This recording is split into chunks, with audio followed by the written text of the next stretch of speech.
Hello everyone, this is Manish. Welcome back to our YouTube channel Vector MKS. आज के इस video में जो है हम बात करने वाले हैं क्लास 10 का चैप्टर जिसका नाम है the human I and colourful world. ठीक है, इस चैप्टर को हम डिटेल में देखेंगे और जो है आज ही की इस वीडियो में पूरा कंप्लीट कर लेंगे और एक एक पॉइंट्स को देखते हुए चलेंगे। तो सबसे पहले इस चैप्टर को समझने से पहले हमको ये समझना पड़ेगा ह्यूमन आई के बारे में। ठीक है, तो जैसे कि सबको पता है कि हमारे पास जो है टोटल 5 सेंसरी ऑर्गन्स होते हैं। उनमें से एक सबसे इम्पॉर्टेंट ऑर्गन जो है जो होता है ह्यूमन की आई होती है। ठीक है, most important organ, sensory organ of human body. ठीक है, और तुमको पता है कि आई से ही हम जो है जो कलरफुल वर्ड है उसको हम अच्छे से देख सकते हैं, यानी कि we can see easily anything in our environment. ठीक है, अब देखो आई में वैसे तो क्या होता है, बेसिकली पार्ट जो है तो जस्ट लाइक ए कैमरा, आँख जो एक कैमरे की तरह काम करता है और जो उसकी आईलिड होती है which is the shutter of the camera. ठीक है, और रेटिना को हम बोलते हैं screen of the camera, because कि जो फिगर बनता है, ठीक है, वो रेटिना पे ही बनता है। ठीक है, तो इसलिए जो हम इसको बोल देंगे screen of the camera. I hope यहाँ तक आपको समझ में आया कि जस्ट हमने बताया कि आई क्या होता है। ठीक है, इसमें कोई दिक्कत नहीं होगा। ठीक है, अब हम बात कर लेंगे जस्ट उसके आगे वाले पोर्शंस को। उसमें हम देखेंगे कि कैसे जो है आई का कंस्ट्रक्शन होता है। ठीक है, तो इसमें हम देख लेते हैं कंस्ट्रक्शन ऑफ आई। ठीक है, तो आई का कंस्ट्रक्शन बेस ध्यान से देखना है क्या क्या चीज़ें होती हैं। तो देखो सबसे पहले ये वाला हिस्सा जो होता है ना, आगे वाला, ठीक है, ये जो आगे हम यहाँ पे ऐसे बना रहे हैं जो बल्गिंग पार्ट होता है, दिस इज, ठीक है, ये वाला जो हिस्सा होता है इसको बोलते हैं हम लोग एक तरह का, ये क्या है, ये वाला हिस्सा इसको बोलते हैं हम लोग कॉर्निया। ठीक है, जो सबसे ऊपरी हिस्सा होता है ये होता है कॉर्निया।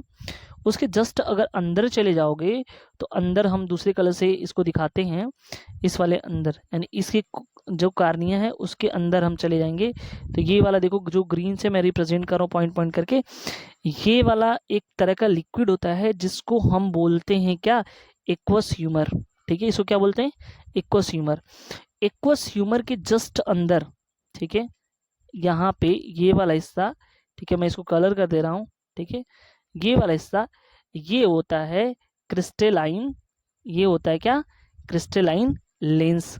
ठीक है, तो हमने क्या देखा, देखो फिर से हम बता दे रहे हैं कि जो बल्गिंग पार्ट होता है वो हम जो दिखते हैं, ठीक है, उसको बोलते हैं हम लोग क्या, क्रिस्टल कॉर्निया। ठीक है, और कॉर्निया और क्रिस्टलाइंस के बीच एक लिक्विड होता है जिसको बोलते हैं एक्वस ह्यूमर। ठीक है, और यहाँ से आप देख सकते हो ये वाला ऐसे करके कनेक्टेड रहता है यहाँ पे, इस वाले हिस्से को बोलते हैं सिलेरी मसल्स। ठीक है, देखो मैं अलग अलग डिफरेंट कलर से दिखा रहा हूँ। और पीछे की तरफ चले जाओगे तो ये वाला जो हिस्सा होता है यहाँ पे, और ये वाला हिस्सा होता है, दिस इज द, ये वाला एरिया, ठीक है, ये जो मैं कलर कर रहा हूँ इसको बोलता हूँ रेटिना। इसको क्या बोलेंगे, रेटिना बोलेंगे, इसमें कोई दिक्कत नहीं है। और देखो रेटिना पे जस्ट पीछे एक ऐसा पॉइंट होता है जहां पर ये पीछे से ये क्या है, नर्व सेल है, ऑप्टिक नर्व जिसको बोलते हो। ठीक है, ये क्या है, ऑप्टिक नर्व है। ठीक है, वहीं एक जगह ऐसा आता है जिसको बोलते हैं येलो स्पॉट। ठीक है, क्या बोलेंगे, येलो स्पॉट। और एक ऐसा यहाँ पे आता है जहाँ पे बिल्कुल कुछ नहीं दिखता है, ये वाला जो हिस्सा होता है, ठीक है, जहाँ पे ये मिलती हैं आकर के, ठीक है, नर्व सेल, इसको बोलते हैं ब्लाइंड स्पॉट। क्या बोलेंगे, ब्लाइंड स्पॉट। ठीक है, और ये इसके अंदर एक लिक्विड मटेरियल होता है। ठीक है, इसके अंदर एक लिक्विड मटेरियल होता है जिसको बोलते हैं हम लोग क्या, विट्रस ह्यूमर। ठीक है, इसको क्या बोलेंगे, विट्रस ह्यूमर बोलेंगे।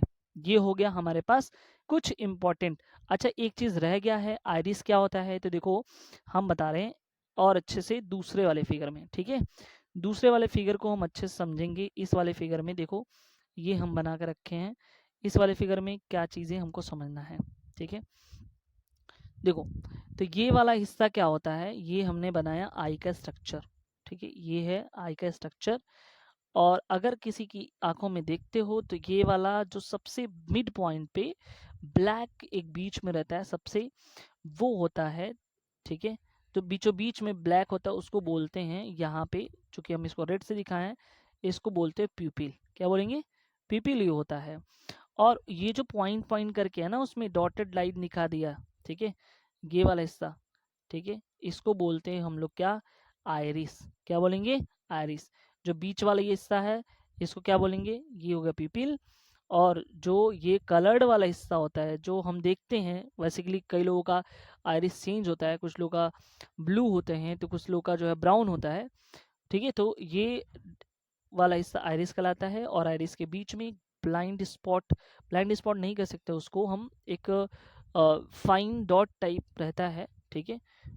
ध्यान से देखोगे तो वहाँ पे दिखाई देगा, ब्लैक तरह, ब्लैक का रहता है, ब्लैक कलर का, वो कहलाता है पीपल, ठीक है। और साइड में यहाँ से मसल्स होते हैं जिसको बोलते हैं हम लोग क्या, सिलेरी मसल्स। और ये वाला हिस्सा ऊपर वाला इसको बोलते हैं आईब्रो, और ये वाले हिस्से को बोलते हैं क्या, आई लिड, ठीक है। यहाँ पे भी होते हैं ऐसे करके, ठीक है। ये सब क्या कहलाते हैं, आईलिड कहलाते हैं। आई होप ये चीज़ें आपको समझ में आ रही होंगी। अब हम बात कर लेते हैं इंपॉर्टेंट पार्ट्स ऑफ आई के बारे में, जो अभी हम पढ़े हैं उसके बारे में बात करते हैं। तो इंपॉर्टेंट पार्ट ऑफ आई में सबसे पहले कॉर्निया की बात करते हैं। तो कॉर्निया क्या होता है, जो बल्गिंग पार्ट होता है, ऑलरेडी मैं बता चुका हूँ। जो सामने से वैसे किसी व्यक्ति को देखोगे तो जो फर्स्टली जो वाइट पार्ट दिखता है, ठीक है, जो वाइट पार्ट दिखता है ना, दिस इज द कार्निया, ठीक है। जब आई डोनेट कोई करता है तो आई डोनेशन में क्या करता है, वो कॉर्निया को ही डोनेट करता है।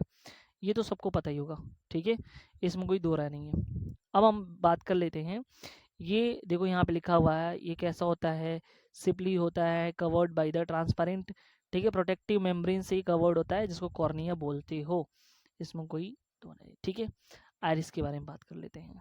आइरिस ऑलरेडी हमने बता दिया फिगर में कि behind the centre, behind the cornea होता है, जस्ट कॉर्निया के पीछे होता है ये, ठीक है, इसका लोकेशन, ठीक है, मस्कुलर होता है। और देखो इसका जो कलर पार्ट ऑफ द आई है ना, डिफरेंट डिफरेंट जो होता है, कुछ जगहों पे मतलब टेम्परेचर भी इफ़ेक्ट करता है, हेरिडिटी मतलब ये कह लो कि जीन्स का भी कुछ इफेक्ट रहता है, बहुत सारे कंडीशंस होते हैं इसमें।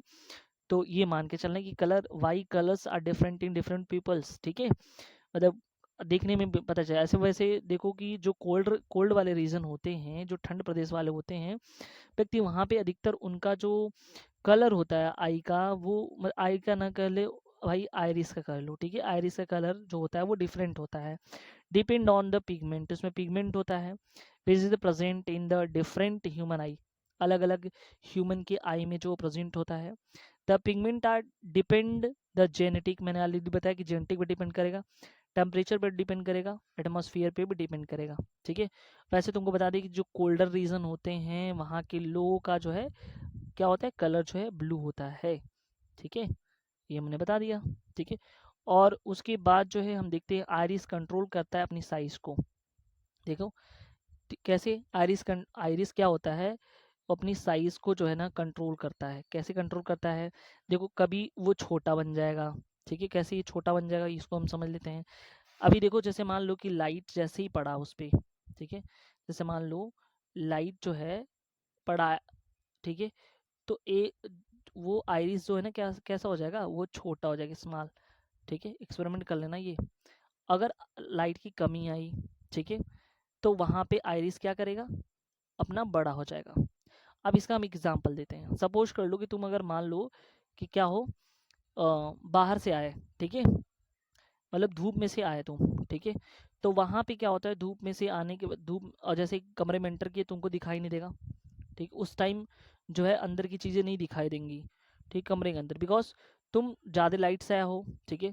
तो लाइट के दौरान जब ज़्यादा लाइट आइरिस पे जाता है तो वो क्या करते हैं, उसकी जो मसल्स होती हैं वो कॉन्ट्रैक्ट कर जाती हैं, ठीक है, और इसके वजह से जो है चीज़ें अच्छे से दिख नहीं पाती हैं। और अगर तुम कुछ देर बाद वहाँ पे रूम में रुक गए तो फिर अपनी जो आइरिस है वो एडजस्ट हो जाती है जो इनिशियल पोजीशन पे, और इसके वजह से जो क्या होता है, प्रॉपर जो हमको दिखाई देने लगता है, ठीक है, ये कंडीशन होता है वहाँ पे, ठीक है, ये चीज़ हमने बता दिया। और आइरिस के बीच में this is the fine small hole which is known as the pupil, सबको पता है पीपिल जो है ब्लैक कलर का होता है, और अमाउंट ऑफ लाइट जैसे एंट्री करता है तो आइरिस कंट्रोल करने का काम करता है, ठीक है। याद रखना अगर लो रहेगा तो आइरिस इंक्रीज देयर साइज, अगर लाइट लो रहा तो आइरिस का साइज बड़ा हो जाएगा। और अगर आइरिस जो है क्या होता है, ये अगर लाइट ज़्यादा रहती तो आइरिस का साइज छोटा हो जाएगा, decrease the size of the people, ठीक है, याद रखना, ठीक है। उसके बाद आते हैं क्रिस्टलाइन। क्रिस्टलाइन लेंस के बारे में हम लोग देख लेते हैं, क्रिस्टलाइन लेंस क्या होता है। तो सबसे पहले एक चीज़ ध्यान से देखो, देखो जो हमारी आँख में ये क्वेश्चन आता है कि हमारी आई में किस टाइप की लेंस होती हैं, तो वो होता है बाई कॉन्वेक्स। कैसा होता है? बाई कॉन्वेक्स लेंस, ठीक है। बाई कॉन्वेक्स लेंस कैसा होता है इसको हम बता देते हैं। देखो यहाँ पे बना हुआ है, ठीक है, ऑलरेडी, फिर भी हम बना के देखते हैं कि देखो ऐसे रहेगा इधर से और फिर इधर से रहेगा, ठीक है। इसको बोलते बाई कॉन्वेक्स लेंस, ठीक है। अब इसमें देखो जो मिडिल वाला हिस्सा है ना, ठीक है, ये वाला मिडिल हिस्सा ये कैसा है? थिक है, ठीक है। और इस वाले हिस्से पे, इस वाले हिस्से पे कैसा है? ये दोनों क्या है? थीन है, ठीक है। तो कॉर्नर पे ये थीन होंगे, एजेस उसके जो है सॉफ्ट होंगे, ठीक है, ये भी याद रखना। It's connected with the highly elastics, जो है हम कह सकते हैं सेंसरी लिगामेंट से कनेक्टेड होते हैं। Curvature of lens and focal length are changing the ciliary muscles, ठीक है, ये याद रखना। When ciliary muscles are relaxed, अगर मान लो रिलैक्स कर रही हैं, लेंस बिकम थिन, ठीक है। सिलरी मसल्स अगर रिलैक्स कर रही हैं तो लेंस थिन होगा, तो फोकल लेंथ इंक्रीज हो जाएगा, ठीक है। और उसके बाद अगर ये सिलरी मसल्स क्या होंगी? कॉन्ट्रैक्ट कर रही हैं, ठीक है, तो इस बिकम थिकर, और ज़्यादा थिकर हो जाएगा, मोटा हो जाएगा, और फोकल लेंथ घट जाता है।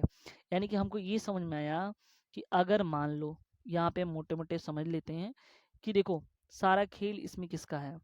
इसका सारा खेल जो है ये डिपेंड कर रहा है किस पे? सेंटर ऑफ कर्वेचर पे, लेंस पे। कैसे? ये समझते हैं पहले, ठीक है। देखो यहाँ पे ये बता रहा है कि हमेशा ये अपना जो है पोजीशन बदलते रहते हैं, ठीक है। कनेक्ट विथ हाई जो है सेंसरी लिगामेंट्स होते हैं इसमें। Curvature of lens and focal length changing the ciliary muscle, ciliary muscles की वजह से वो चेंज होते हैं। कैसे? अगर मान लो ये रिलैक्स कर रहे हैं, ठीक है, अगर मान लो रिलैक्स पोजीशन पे हैं, तो जब रिलैक्स पोजीशन पे हैं तो इनका क्या होगा? ये पतले हो जाएंगे, ये कैसे हो जाएंगे? थिन हो जाएंगे। और थिन होने की वजह से जो है इनका जो फोकल लेंथ है वो क्या होगा? वो इंक्रीज हो जाएगा, ठीक है, इनका फोकल लेंथ इंक्रीज हो जाएगा। और अगर मान लो कि ये क्या कर रहे हैं, ये कॉन्ट्रैक्टेड पोजीशन पे हैं, तो बिकम्स जो ये लेंस है हमारा थिकर हो जाएगा, फोकल लेंथ क्या होगा? घट जाएगा। This is the point, noted, ठीक है।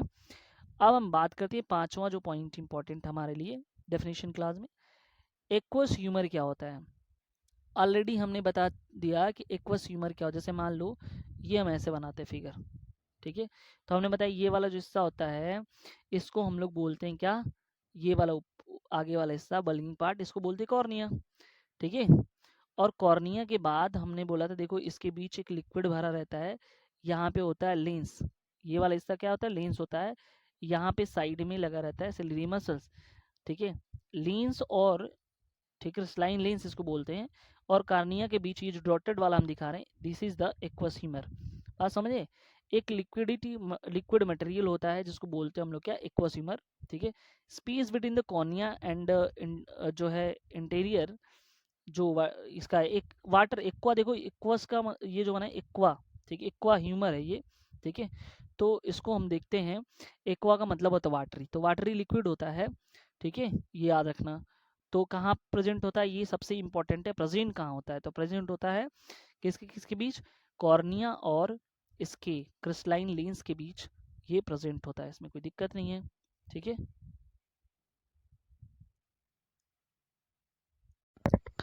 तो अभी हम देखेंगे जो है 5 तक देख लिए हैं, 5 तक। तो अभी हम बात करेंगे रेटिना के बारे में, ठीक है। तो रेटिना जो क्या होता है, देखो पहले आई में सबसे जो बैक वाला पार्ट होता है, ठीक है, जिसको बोलते हैं, पहली बात तो देख लो कि इसको बोलते हैं स्क्रीन ऑफ द इमेज, ठीक है। फाइनली जो इमेज बनता है वो कहाँ पे बनता है? रेटिना पे, ठीक है, कहाँ पे बनता है? रेटिना पे, ठीक है। आफ्टर द रिफ्रैक्शंस, लोकेशन कहाँ होता है? Rear part of the eye ball, ठीक है। और लगभग कह रहा है कि ये क्या होता है? Contain 150 million light sensitive cell ये कंटेन करता है, ये भी याद रखना, ठीक है। अब हम बात कर लेते हैं यहाँ पे कि 2 टाइप के सेल मौजूद होते हैं, ठीक है। कौन कौन से सेल होते हैं? तो एक होता है rod shape cell second one हो जाता है कॉन्सेप्ट सेल, और ये एक जनरेट करते हैं इलेक्ट्रिकल सिग्नल को, ठीक है, याद रखना, इसको सेंसरी सिग्नल भी कहते हैं। जो रेड शेप सेल होता है वो रिस्पॉन्ड होता है लाइट की इंटेंसिटी की वजह से, और जो कॉन्सेप्ट सेल होता है वो रिस्पॉन्ड होता है जो है कलर की वजह से, ठीक है, तो याद रखना। 7 वाला जो देख लेते हैं वो विट्रस ह्यूमर की बात करता है। विट्रस ह्यूमर कहाँ होता है, तो ये रेटिना वाला हिस्सा है, ये क्या है, रेटिना वाला हिस्सा है। रेटिना और आई लेंस के बीच जो लिक्विड जेली मटेरियल मौजूद होता है, यहाँ पे देख सकते हो, ठीक है, फिगर में, तो उसको बोलते हैं हम लोग क्या, उस वाले हिस्से को बोलते हैं विट्रस ह्यूमर, ठीक है। जहाँ पे ये मौजूद होता है, जिस चैम्बर में मौजूद होता है, इसको बोलते हैं पोस्टेरियर चैम्बर, ठीक है, क्या बोलते हैं इसको, पोस्टेरियर चैम्बर, ये भी याद रखना, ठीक है। अब बात आती है ऑप्टिक नर्व की। तो व्हाट इज ऑप्टिक नर्व, तो देखो सीधी सीधी बात है कि रेटिना और ब्रेन का एक कनेक्शन होता है, ठीक है, जो कोई भी देखेगा वो यहाँ पे इससे सिग्नल जाएगा, ठीक है, और वो पहुंचेगा spinal cord through the brain, ठीक है। तो connection between the retina and brain is called optic nerve.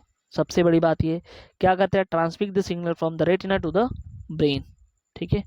Blind spot क्या होता है, देखो ब्लाइंड स्पॉट जो होता है फंक्शन, देखो रेटिना और ऑप्टिक नर्व जो होता है, जहाँ पे रेटिना और ऑप्टिक नर्व मिलते हैं, सीधी सीधी बात है, ठीक है, इस वाले हिस्से पे, तो उसको बोलते हैं हम लोग क्या, ब्लाइंड स्पॉट। और येलो स्पॉट क्या होता है, और ब्लाइंड स्पॉट पे कोई इमेज का फॉर्मेशन नहीं होता है। येलो स्पॉट पे क्या होते हैं, जो फाइन, ठीक है, येलो स्पॉट जो है बीचों बीच रेटिना का मिड पॉइंट होता है, ठीक है, मोस्टली सेंसिटिव लाइट वहीं पे पड़ते हैं। तो फाइन, जो फाइन ऑब्जेक्ट देखना होता है, कोई बहुत ही माइनर सा चीज देखना होता है, तो वहां पे हमारा जो काम आता है वो येलो स्पॉट का काम आता है, ठीक है। आई होप ये चीजें समझ में आई। अब हम बात करते हैं पावर ऑफ एकोमोडेशन की। What is the power of accommodation, तो सीधी सीधी बात है, देखो ऑब्जेक्ट कहीं और है, ठीक है, या मतलब देखो सारा सिलरी मसल्स का वर्किंग, ठीक है, प्रॉपर हो रहा है कि नहीं, मसल एडजस्टमेंट है कि नहीं है, तो कहने का मतलब एक प्रॉपर इमेज बनाना, ठीक है, वो काम करता है पावर ऑफ एकोमोडेशन का, ठीक है। तो सारा खेल इसमें सिलरी मसल का है, वही चेंज होता है, तो जो उसका कर्वेचर वगैरह होते हैं चेंज होते हैं, तो जिसकी वजह से जो है एकोमोडेशन पावर बदलता रहता है, ठीक है। आई थिंक ये समझ में आ रहा है। उसके बाद हम बात करते हैं कि अगर दूर की कोई चीज़ है, ऑब्जेक्ट फॉर ऑफ, अगर मान लो दूर है, डिस्टेंट ऑब्जेक्ट है, तो सिलरी मसल्स रिलैक्स्ड होंगी, और रिलैक्स होंगी सिलरी मसल्स, तो आई लेंस क्या होगा, बढ़ जाएगा, मैक्सिमम होगा, और आई लेंस जब बढ़ जाएगा मैक्सिमम होगा, तो फोकस्ड कहाँ होगा, रेटिना पे। वहीं दूसरी चीज़ ले लो कि रिलैक्स की जगह पे कॉन्ट्रैक्ट होंगी, तो आई लेंस केस कैसा होगा, मिनिमम होगा, और मिनिमम होगा तभी फोकस्ड होगा रेटिना पे, ठीक है, ये बिल्कुल याद रखना। अब हमको ये समझना है कि फार पॉइंट और नियर पॉइंट क्या होते हैं, ठीक है। फार पॉइंट एक होता है और एक होता है नियर पॉइंट, यानी कि दूर बिंदु और नज़दीक बिंदु, यानी कि कुल मिला जुला के देखो, एक मेरा ये वाला हिस्सा है, ये नियर पॉइंट है, एन लिख दिया, और ये वाला हिस्सा फार पॉइंट है। कोई ह्यूमन की आई नज़दीक कितना देख सकती है और कहाँ तक दूर की चीज़ें देख सकती है, तो देखो इन दोनों का हम कनेक्शन बिठाते हैं। नज़दीक 25 सेंटीमीटर माना गया है नियर पॉइंट, और जो दूर का पॉइंट है वो इन्फिनिटी माना गया है। मतलब इन्फिनिटी कहाँ तक होगा, ये माना जा सकता है कि जहाँ जहाँ से इमेज प्रॉपर बनना बंद हो जाता है वो इन्फिनिटी पॉइंट हो गया, और ये 25 सेंटीमीटर जहाँ पे प्रॉपर इमेज बनना स्टार्ट हो जाता है, तो हमने ऑलरेडी जो नोट्स में जो है ये हमने मेंशन कर दिया है, ठीक है। नोट जो है आपको जो है हम डिस्क्रिप्शन में लिंक दे देंगे, वहाँ से आप डाउनलोड कर लेंगे, ठीक है। और उसके बाद हम देख लेते हैं कि हॉरिजेंटल फील्ड व्यू क्या होते हैं। What is the horizontal field view, देखो तुम्हारी दोनों आंखें जो होती है ना, ठीक है, डबल आई, वो डबल आई जो होती हैं 180 डिग्री पे देख सकती हैं, मतलब कि केवल 180 डिग्री पे ही देख सकती हैं, और दूसरी बात 3D फिगर भी देख सकती हैं। सोचो कोई व्यक्ति एक आंख से अंधा है, उसके पास सिंगल आई है, तो वो 3D नहीं देखेगा, वो 2D देखेगा। सबको पता है 2D फिगर कैसे होता है, 2D figure those figure which contain length as well as width, you know the 2D figure, and those contain length, width as well as height, you know the 3D figure। तो जिनके पास दो आंखें होती हैं वो 3D फिगर देखते हैं और 180 डिग्री के एंगल पे देखते हैं। जिनके पास एक ही आंखें हैं, एक आंख से दिखाई नहीं देता है, वो 2D फिगर देखेंगे और उनका जो जो एंगल ऑफ साइट होगा देखने का जो होगा वो 150 डिग्री तक ही वो अपनी आंखों को देख सकते हैं, आंखों से देख सकते हैं। ठीक है। परसिस्टेंस ऑफ विजन क्या होता है? परसिस्टेंस ऑफ विजन का मतलब ये होता है कि देखो मूवी वगैरह अधिकतर देखोगे या कोई सॉन्ग चल रहा है तो वहां पे अगर सपोज कर लो एक्टर है, फिर अचानक से एक्ट्रेस आ जाती है, विलन आ जाता है, तो ये जब यहाँ से उसकी जो फिगर हट रही है और अगला का फिगर आ रहा है, उनके बीच का गैपिंग तुमको नहीं दिखना है, मतलब दिखता ही नहीं है कि कब वो गया, ठीक है, कब वो दूसरा इमेज आ गया, ये तो दिखता ही नहीं है। इसी को बोलते हैं परसिस्टेंस ऑफ विजन। ठीक है, मतलब दिखा ही नहीं, इसका मतलब इतना जल्दी से वो इमेज को हटा दिया, इतना कम समय में हटा दिया कि वो चीज दिखा ही नहीं। ठीक है, और वो समय है 1/16 सेकेंड। कितना? 1/16 सेकेंड। इतना कम टाइम में वो हटा दिया। अब सोचो, ये इसको हम और अच्छे समझते हैं। अगर मान लो कि तुम्हारे पास दो दो जो है दो फोटो हैं, ठीक है, या दो कार्टून्स हैं, एक गर्ल्स है, ठीक है, और एक बॉयज है। ठीक है, अब इन दोनों को हमको क्या करना है? गर्ल्स वाले फोटो इमेज को इधर की तरफ मूव करना है, बॉयज वाले को उसके बाद। तो इनके बीच जो गैपिंग होगा वो हमको दिखाई देगा कि कब मूव करना है। लेकिन सोचो कि अगर इतना स्पीड हो जाए जिसकी वजह से दिखाई ना दे, तो फिर ये क्या होगा? ये जल्दी जल्दी जाएगा तो ये क्या होगा? लगे कि ये रनिंग कर रहे हैं। ठीक है, इतना जल्दी ये मूव करा रहे हैं। ठीक है, तो इसको बोलते हैं परसिस्टेंस ऑफ विजन। ठीक है, एक और एग्जांपल हम देख लेते हैं। एक मान लो कि तुम्हारे पास पंखा है, ठीक है, पंखे में कितने ब्लेड? 3 ब्लेड। ठीक है, ये तो सबको पता है। लेकिन मान लो वो 3 ब्लेड कब तक दिखाई देंगे? जब धीरे धीरे पंखा चल रहा है। अब तेज से पंखा चलेगा तो क्या तुमको दिख पाएगा कि वो 3 ब्लेड है कि 4 ब्लेड है? ये तो ऐसे गोला दिखेगा, ठीक है, एक घूमता हुआ। ठीक है, क्यों? क्योंकि स्पीड इसका इतना हो गया है कि हमारी आंख जो है ना उसको डिटेक्ट नहीं कर पा रही है। 1/16 सेकेंड। ठीक है, याद रखना। तो इसे ही बोलते हैं परसिस्टेंस ऑफ विजन। ठीक है, अब देखो आंख है तो बीमारियां भी होंगी। ठीक है, मतलब कुछ तो दिक्कत होगी ना, तो इसको बीमारियों को हम बोलेंगे डिफेक्ट्स ऑफ विजन। आंख में क्या गड़बड़ी है? तो 3 तरह की बीमारियां यहाँ पे वैसे तो होंगी 4-5, ठीक है, 5 ही मान लो, लेकिन बेसिकली इंपॉर्टेंट है। मतलब इंपॉर्टेंट क्या है, मतलब तुम्हारे लिए समझना है 3 ही, बताने के लिए हम 5 बता देंगे। एक होता है मायोपिया, ठीक है, दूसरा होता है हाइपरमेट्रोपिया, और तीसरा होता है प्रेसबायोपिया। ठीक है, अगला एक होता है कलर ब्लाइंडनेस, ठीक है, और एक कोरोनियल ब्लाइंडनेस होता है। तो टोटल 5 तरह के होते हैं। तो पहले हम देखते हैं मायोपिया के बारे में। देखो, मायोपिया का क्या मतलब होता है, यहाँ पे पहले हम समझा देते हैं। मायोपिया जो होता है इसमें 2 चीजें होती हैं, एक तो नजदीक की चीजें, एक दूर की चीजें। ठीक है, मान लो मायोपिया है, ठीक है, तो मायोपिया में क्या होता है कि एक नियर है और एक फार है। मायोपिया को बोलते हैं शॉर्ट साइटेडनेस। ठीक है, क्या बोलेंगे? Short sightedness. अब यहाँ पे क्या होता है, इसको हिंदी भी देख लो, इसका होता है निकट दृष्टि दोष। मतलब ऐसे लग रहा है कि नजदीक की चीजें तुमको नहीं दिखा देंगे, जबकि ऐसा होता है कि नियर की चीजें सीन होती हैं, जबकि दूर की चीजें नहीं दिखती हैं। ठीक है, इसलिए इसमें जो है करेक्शन के लिए हम लोग इस्तेमाल करेंगे कॉनकेव लेंस का। ठीक है, जब डॉक्टर के पास जाओगे तो तुमको चश्मा देगा, तो कौन सा चश्मा देगा? कॉनकेव लेंस देगा। ठीक है, और ऐसे में क्या होता है कि जो फोकल लेंथ होती है ना वो टू शॉर्ट हो जाती हैं, बहुत ही घट जाती हैं, जिनकी वजह से अच्छे से दिखाई नहीं देता है। ठीक है, यही मेन रीजन होता है, याद रखना। अब बात आती है नेक्स्ट की, करेक्शन ऑफ मायोपिया मैंने बता दिया। हाइपरमेट्रोपिया क्या क्या होता है? सबको पता है हाइपरमेट्रोपिया में इसको हम बोलते हैं लॉन्ग साइटेडनेस भी बोलते हैं या फॉर साइटेडनेस भी बोलते हैं। ठीक है, ये दूर की चीजें नहीं दिखाई देंगी। ठीक है, ये हाइपरमेट्रोपिया में डिस्टेंट सॉरी उल्टा हो गया, दूर की चीजें जो है विजुअल होंगी, जबकि नियर बाई की ऑब्जेक्ट नहीं विजुअल होंगी।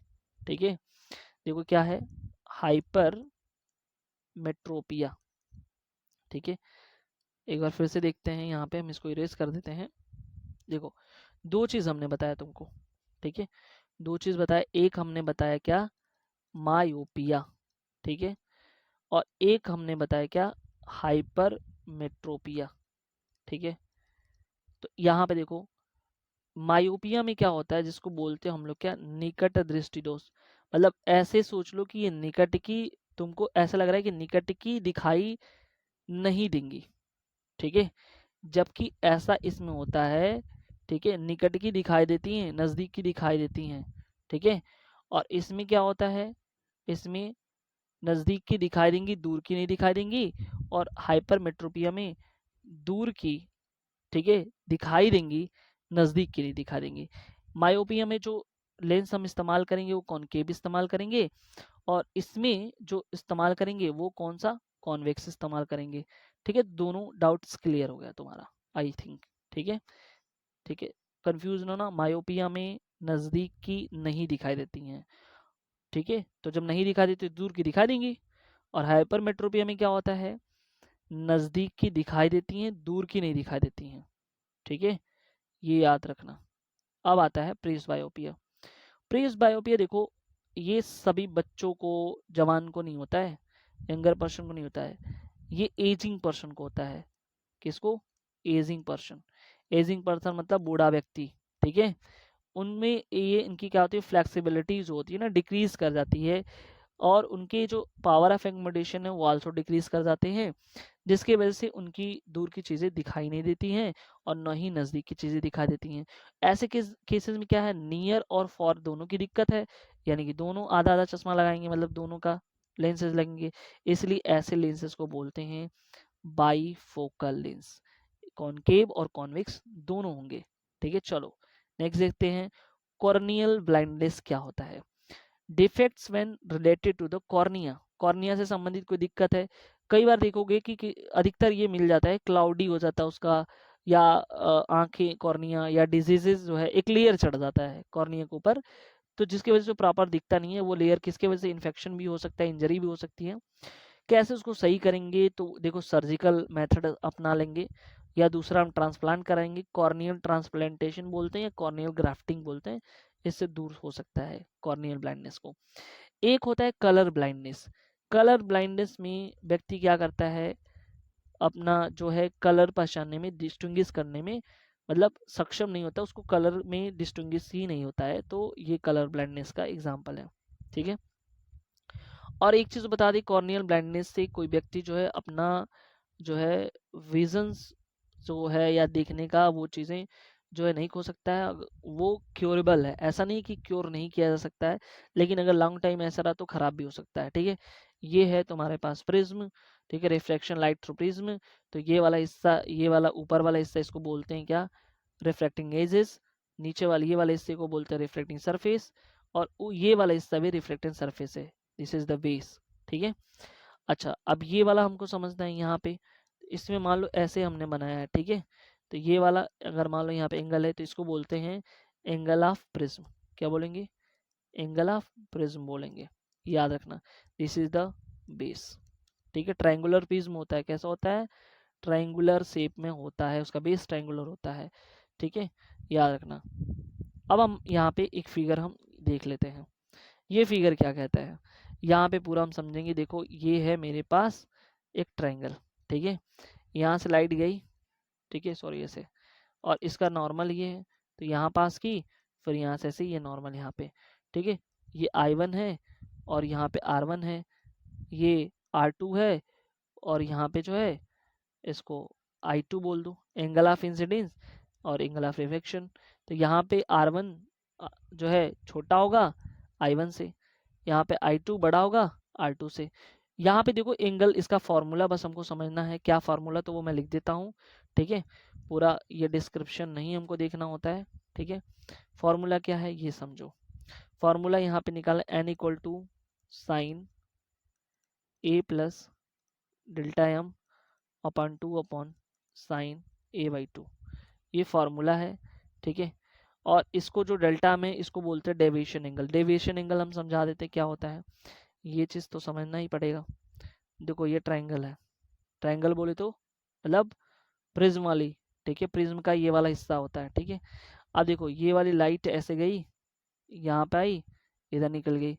अगर मान लो इसको हम आगे बढ़ाते हैं, इसको आगे बढ़ाते हैं, तो ये जो पॉइंट है डी है, इसको डेल्टा एम कहते हैं, इसको बोलते हैं एंगल डेविएशन, ठीक है, समझ में आएगा। डिस्पर्जन ऑफ वाइट लाइट का मतलब क्या होता है? डिस्पर्जन का मतलब होता है स्प्लिटिंग, ठीक है, स्प्लिटिंग ऑफ वाइट लाइट, ठीक है। अगर वाइट लाइट टूट रहा है किसमें? 7 कलर में, ठीक है, तो इसको बोलते हैं डिस्पर्जन ऑफ वाइट लाइट, ठीक है। तो आई थिंक ये समझ में आएगा कि डिस्पर्जन क्या होता है। डिस्पर्जन ऑफ वाइट लाइट हमने बता दिया। अब एक चीज समझो कि फिर से एक बार देख लो, डिस्पर्जन का मतलब होता है कि जब वाइट लाइट, ठीक है, किसी प्रिज्म से पास होती हैं, it get it get splitting into 7 colours, ठीक है। तो इसी प्रोसेस को बोलते हैं हम क्या? डिस्पर्जन ऑफ वाइट लाइट, क्या लाइट बोल सकते हो, ठीक है। अब ये 7 कलर्स कौन से होते हैं? तो ये विबग्योर होते हैं, ठीक है। विबग्योर में कौन कौन से आ जाएंगे तुम्हारे? तो देखो ये वाला जो है violet, indigo, blue, green, yellow, orange, red. और वही हिंदी में देखो तो बैनी, आहा, पीना, ला, ठीक है, बैगनी, नीला, आसमानी, हरा, पीला, नारंगी, लाल, ठीक है, ये याद रखना। और देखो वेवलेंथ जो होता है, लेंथ ऑफ वेव होता है, वो हमेशा डिपेंड रहता है किस पे? रेड जो है कलर पे डिपेंड करता है। अगर रेड कलर है तो उसका वेवलेंथ क्या होगा? हाई होगा। और अगर ब्लू कलर है उसका वेवलेंथ क्या होगा? लो होगा, ठीक है। यहाँ पे देख लेते हैं, अगर एक वाइट लाइट यहाँ से पास कराते हैं इस प्रिज्म से, ठीक है, तो यहाँ से गया, फिर अगर दूसरा प्रिज्म हम उसका उल्टा रख देते हैं तो ये जो 7 कलर स्प्लिट हुआ है फिर से एक वाइट लाइट आ जाएगा।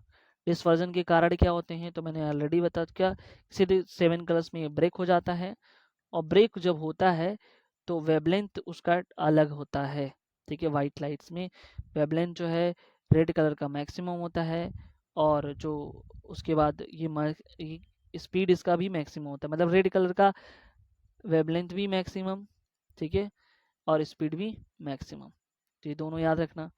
उसके बाद देखो यहाँ पे ब्लू कलर का कम होता है, ठीक है। तो अगर मान लो ये किसी, ये गया ब्लू कलर, अगर इससे टकराया तो स्प्लिट कर गया ये ऐसे, और पूरी तरफ फैल गई, ठीक है। वहीं रेड कलर का जो डिस्पर्जन होता है बहुत ही कम होता है, नामात्र के बराबर होता है। हाउ रेनबो फॉर्म्ड, तो रेनबो कैसे बनता है, ठीक है, तो ये डिस्पर्जन ऑफ वाइट लाइट की वजह से रेनबो बनता है, ठीक है।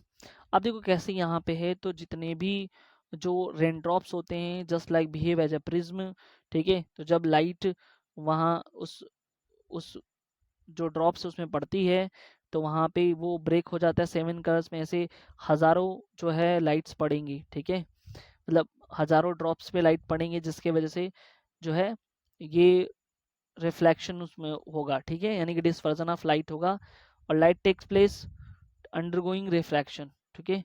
और ये रेनबो फॉर्म होगा। रेनबो हमेशा जो है सन के अपोजिट साइड फॉर्म होता है, ठीक है, ये भी याद रखना, ठीक है।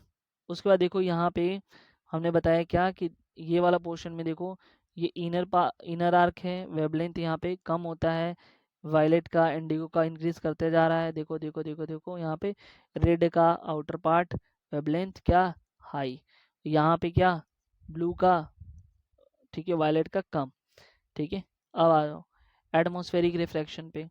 एटमॉस्फेरिक रिफ्रैक्शन क्या होता है? Refraction through atmosphere. अब डिपेंड करता है कूलर एयर है हॉटर एयर है। देखो अगर कूलर एयर रहेगा तो ऑप्टिकली डेंसिटी होता है हायर होता है, डेंसर मीडियम होता है। अगर हॉटर एयर है तो वो जो है उसका लोअर होता है, ऑप्टिकल डेंसर लोअर होता है, या रेयरर मीडियम इसको कह सकते हो। तो देखो जब कभी भी क्या होता है कि जो है एटमॉस्फियर में, ठीक है, कई डेंसर मीडियम है, कई रेयर मीडियम है, कई डेंसर मीडियम है, तो जिसके वजह से इट गेट रिफ्रैक्टेड। मैंने ऑलरेडी बता चुका है कि when light passes through one medium to another medium it get refracted after towards the normal वो or away from the normal, ठीक है, depends on their rare medium और डेंसर मीडियम, ठीक है, इस पर डिपेंड करेगा कि कौन सा मीडियम है, ठीक है। अब देखो यहाँ पे आल्सो मेंशन है, यहाँ पे क्या मेंशन है उसको हम देख लेते हैं, ठीक है। लिखा है when a light rays passes through the atmosphere undergoes a reflection while entering from the layer another layer air different densities then type of the reflection called atmospheric reflections, ठीक है। यानी कि जब ये लाइट रिफ्लेक्ट होता है तो जब एक लेयर से दूसरे लेयर में जाता है, रेयर से डेंसर में, तो वहाँ पे जो रिफ्लेक्शन होता है इसको एटमॉस्फेरिक रिफ्लेक्शन बोलते हैं। नॉर्मल केस में क्या होता है, नियर द अर्थ सरफेस पे डेंसर मीडियम होता है, और जैसे ही अर्थ सरफेस से ऊपर की तरफ बढ़ने जाओगे तो वहाँ पे जो मीडियम होता है वो रेयरर मीडियम होता है, ये नॉर्मल वाली बात है। Twinkle of star, this is the application of the atmospheric reflections. क्या होता है कि जब लाइट स्टार के पास खुद की लाइट होती है, पहले तो ये जान लो, ठीक है। Our sun is also like a star, ठीक है, बट सन से जो स्टार्स होते हैं काफी दूर होते हैं। Sun is a star which is nearer to the earth, ठीक है। अन्य स्टार की अपेक्षा सन जो है हमारे काफी करीब है, इसके वजह से वो उसकी लाइट हमारे पास आती है, बाकी तो दूर है। अब दूर होने की वजह से जो स्टार्स दूर हैं तो फिर क्या होगा, वहाँ से जो लाइट आती है तो लाइट आने के बाद रास्ते में कई जगहों पर उसको रेयरर मीडियम मिलेंगे, फिर डेंसर, फिर रेयरर, ऐसे करके डेंसर रेयरर ऐसे करके आएगा। तो जो इसका एक्चुअल पाथ होता है which can not easily seen, ठीक है, after every moments is fluctuated his own paths, ठीक है। यानी कहने का मतलब है कि जो इसका खुद का जो पाथ होता है ना वो मतलब दिखाई नहीं देता है, रिफ्रैक्शन की वजह से कभी यहाँ हिलते डुलते दिखाई देता है। This is known as twinkle, ठीक है। ट्विंकल का मतलब होता है टिमटिमाना, मतलब ऐसे हिलना डुलना, ठीक है, ट्विंकलिंग ऑफ स्टार। तो आई थिंक ये समझ में आया, ये क्यों होता है, एटमॉस्फेरिक रिफ्रैक्शन की वजह से होता है, ठीक है। अब हम आगे देख लेते हैं, ठीक है। तो ये हमने देख लिया advance sunrise and delete sunset का क्या कॉन्सेप्ट है।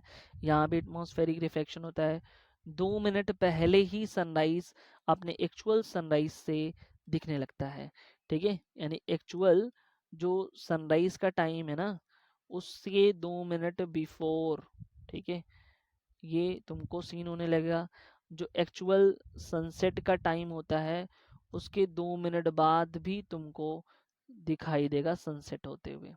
ऐसा रीजन क्यों है, एटमॉस्फेरिक रिफ्लेक्शन की वजह से, ठीक है। यानी एक्चुअल सनराइज से पहले दिखाई देगा क्योंकि वो एटमॉस्फेरिक रिफ्लेक्शन से वहां तक पहुंच जाता है। देखो क्या एग्जांपल यहाँ पे रीजन है, due to the atmospheric reflection, ठीक है। Reflection index of air respect to vacuum वो दिया हुआ है 1.08 होता है, ठीक है, जो कि काफी जो है कह रहा है apparent shift in the direction of the सन।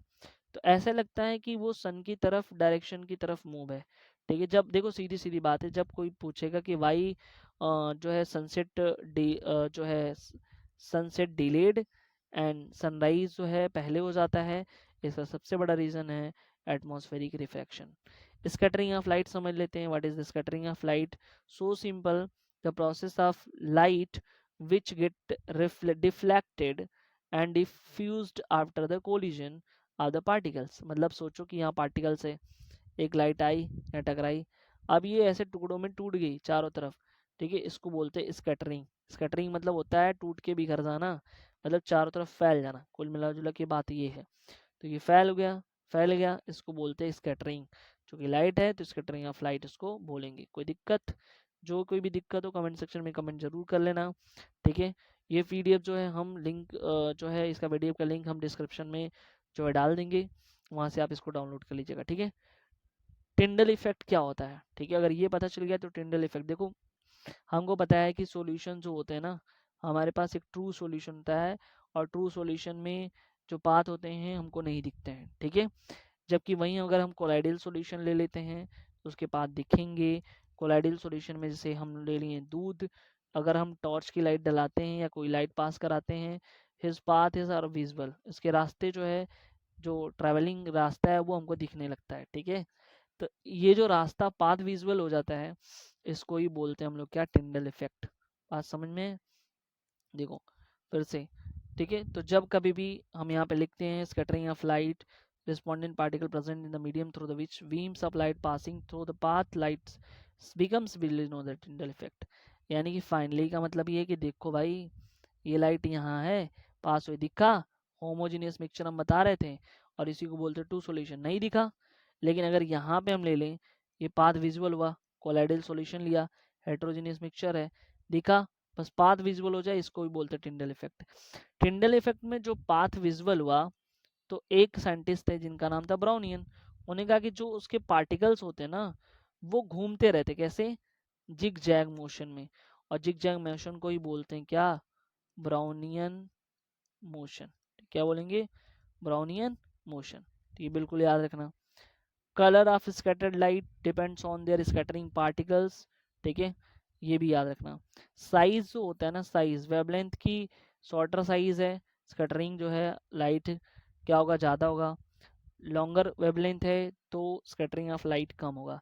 यानी कि जैसे ब्लू कलर, ब्लू हुआ, ठीक है, या वायलेट हुआ, इन दोनों की जो वेवलेंथ होती है वो शॉर्टर होती है, ठीक है, वो कम होती है, तो उसका स्कैटरिंग क्या होगा, स्कैटरिंग ज़्यादा होगा।